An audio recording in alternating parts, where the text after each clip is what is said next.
प्रकार के होते हैं। हाँ। आज इस घर में सबसे ज्यादा खुश कौन होगी? मम्मी मिली थी हमको उस रूम में। बबुआ के दादी सबसे ज्यादा खुश हुई है। हाँ जी। बबुआ के दादा और दादी। हाँ। पिताजी खुश हुई हैं। हाँ। आओ बेटा, तुमको भी ये गाना गाना है। बेटा इधर आओ, ये भी गाता है। गाना दिलियो। वाह, तोहरा देने तो बोली मैंने गाना पैसा पत्तल दे तू। राजकुमार बहुत बहुत धन्यवाद। ए ब्यास, अब तुमको ये गाना गाना है, तुम सोच लेना तुमको क्या गाना है। ठीक है, ए ब्यास, चलो बैठो। हाँ, तारा देने तो बोनी परत है ना, झीसियो नहीं थे आवत। आई आई। सोहर देखिए क्या होते हैं। हाँ। आपका स्टॉल कहाँ है मैडम? मुझे दे दीजिए थोड़ा सा। बोलो। सोहर जब हमारी भाभी पेट से हुई होंगी हाँ। तो उनका निमन निमन चीज ना हाँ। खाटा तीता खाए के मन करत। हाँ। तनी तो हो दे न रे छौड़ी। कोई बोलता ही गे एगो और गमछी दे रे। बादामास कहने का। ए दोनों सोहर देखिए भाव से गाना चाहिए। हाँ। सोहर में क्या भाव होता है? का सास से अपनी जो पतो है वो बोल रही है कि मचिया बैठाल तू सासू। हाँ देखो अजीत सब बोले पैसा अब गावे लगन तब दी हो। शराब गुनवाया है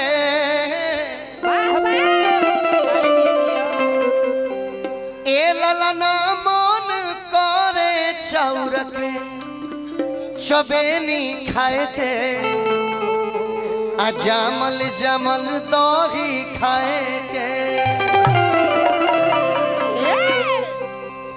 इतना बचन सासु सुनेली त सुनहु न पावेली हो। ए ललना बिगुड़ी बिगुड़ी दगिया चोरावेली अधोवनियो ना देखावेली।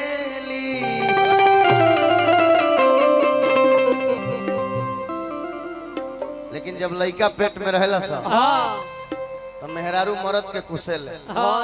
तू लोग तो करे आई ना हम ही कर। चुप। अरे अरे अब दे रे चुप रहा। देखो भाव देखो और गाना देखो। लड़का बहुत छोटा है। छोटा है ज्यादा हमारा भी 2 महीना के बाद तारा का दिक्कत बहुत है। अरे भाई है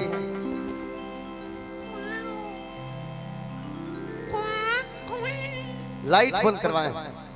अरे हाउ बंद कर दो, हाउ बंद कर जवन दो। ऊपर है के हिलता वो बंद कर दो भैया, हिलाल का ही बंद करो। देखिए अपना भोजपुरी और अपना बिहार का संस्कार क्या है का कि औरत लोग गाना में हर चीज गा देवेला लेकिन छुपा ले रहा। हाँ जी। मेहरारू मरद से कहेला का हो काहे ऐठा तले रे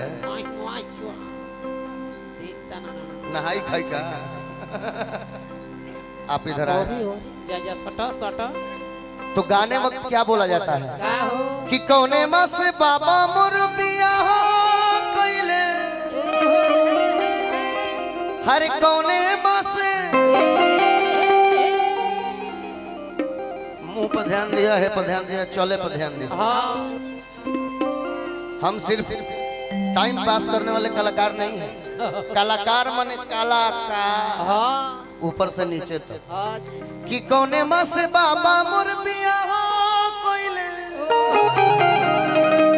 अरे कौने माँ से अरे विदा कइले हो।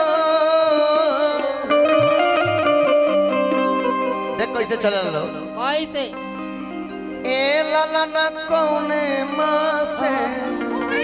चुप चुप चुप रहा। अरे बुझाता लड़का उल्टा हो गइल बा।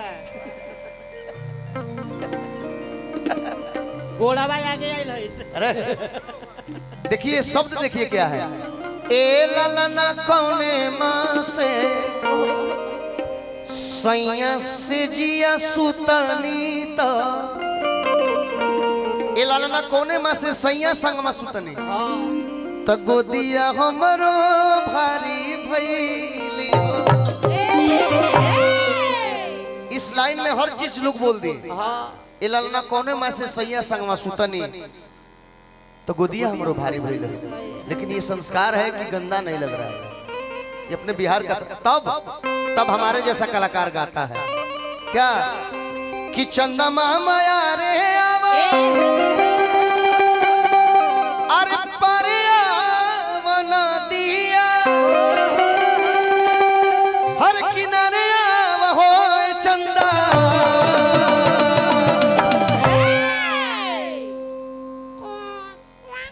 ए चंदा।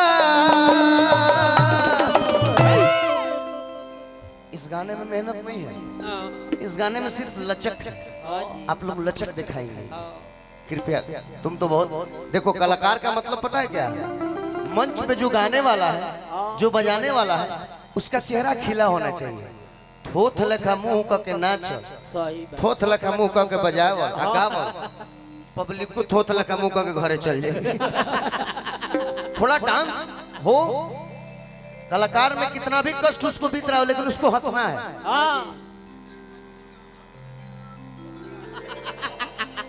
ये सब ठीक ना लगे। ये चंदा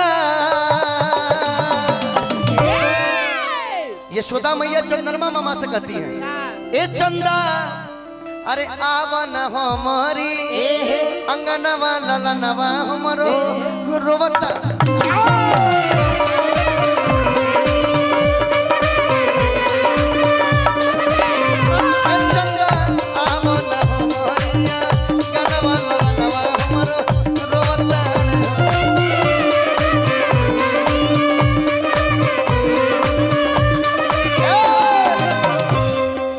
जान ले बजा के खा छपरे जिला के हाथ होइए सकला। सही बात, कोई बोलता ही है। देखिए इसमें नाचना कैसे बेटा, आइए आओ बेटा। जब ऐसा गाना होता है तो विजेंद्र गिरी जी का याद आता है। आप पीछे आ जाओ, देखिए आप भी आ जाओ। बगल में हाथ मत लगाइए जाए तू करे पीछे चल। नाच देखिए इस सब गाने में नाच कैसा होना चाहिए। आगे ले भैया कि चंदा मामा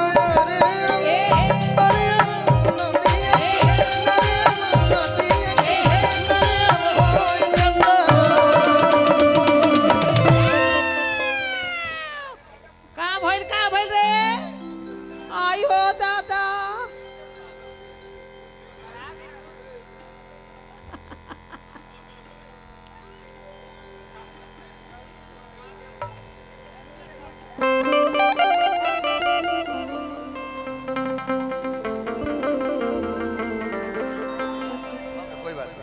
मार के खाता में क्या कर दिया सब यार बताओ। आइए डांस डांस डांस कि चंदा मामा आगे वाले भैया लोग ना प्लीज ना, आप लोग ना प्लीज कुर्सी ले लीजिए। पुलिस भैया पीछे के लोग के लोकत नहीं है भैया। भैया पुलिस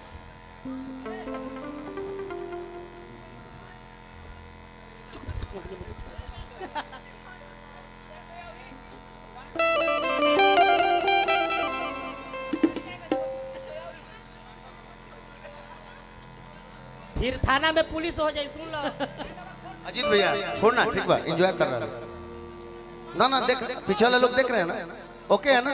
हाला करके बताओ लो।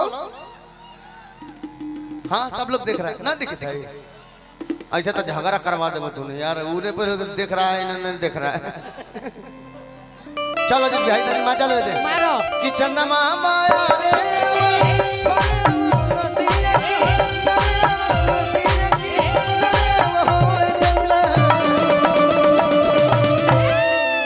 अब नाचना कैसे है?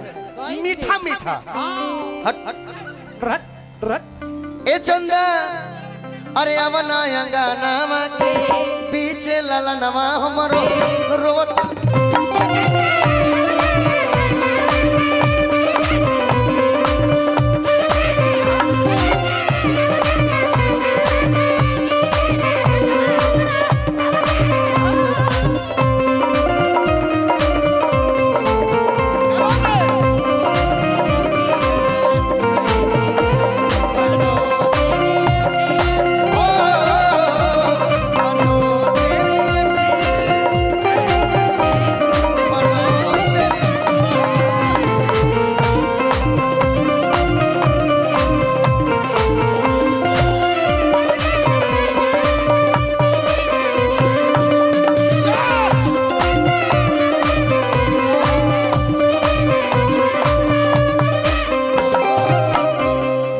बेंजू वाले भाई बेंजू बजाए, धुन जो बजाए कि बनो तेरी अखियां है करोड़े।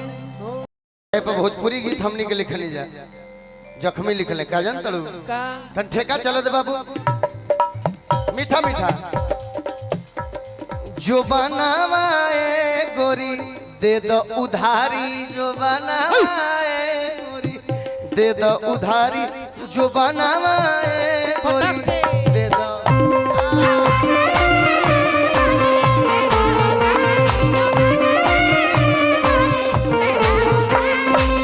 ढेर दिन पोसलू हो,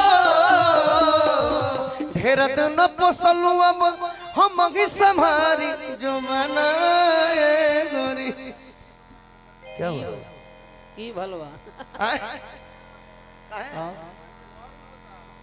तब का तारा देने बुनी पड़त है ना, झीसियो नहीं खावत।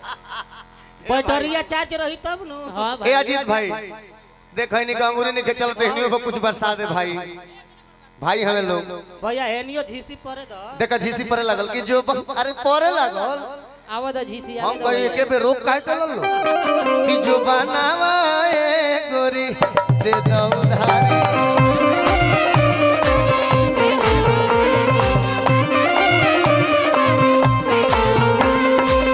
ढेर दिन पोसलू हो, ढेर दिन पोसलू हो।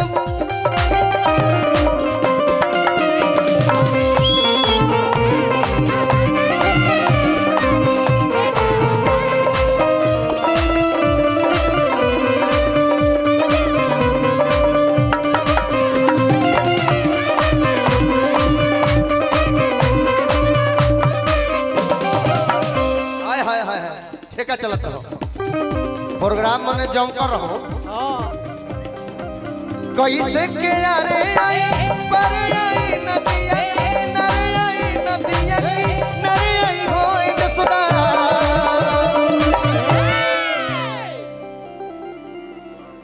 कि कैसे के यारे पर आई नदिया नरे आई नदिया नरे आई होए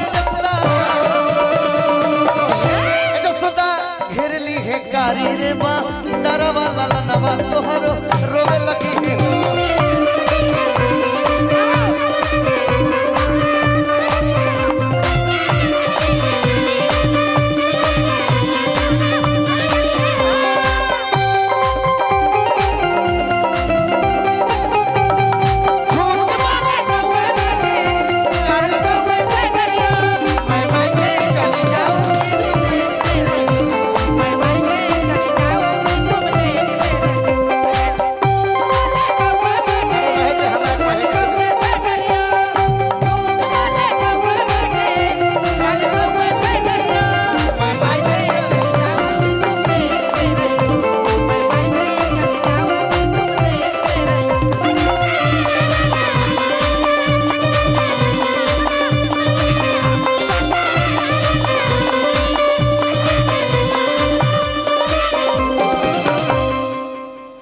वो हमारे भतीजे हैं जिनकी छठी है और अजीत जब हमसे फोन पे बात कर ले तो हमको लगा कि कोई आम आदमी पार्टी का जो हमको फोन कर रहा है प्रोग्राम कराने के लिए, लेकिन ये आम आदमी नहीं है। ये आज के बाद हमारा दिल में घुस गई। सही बात है। क्या व्यवहार, क्या बात, क्या बोलने का तरीका। जहाँ कहते हुए तहाँ भाई खड़ा बा, खाली गावे खातिर ना गोलियों चलाओ। अब मैं लोकगीत गाता हूँ, ठीक है? अब बहुत गाना हो गया।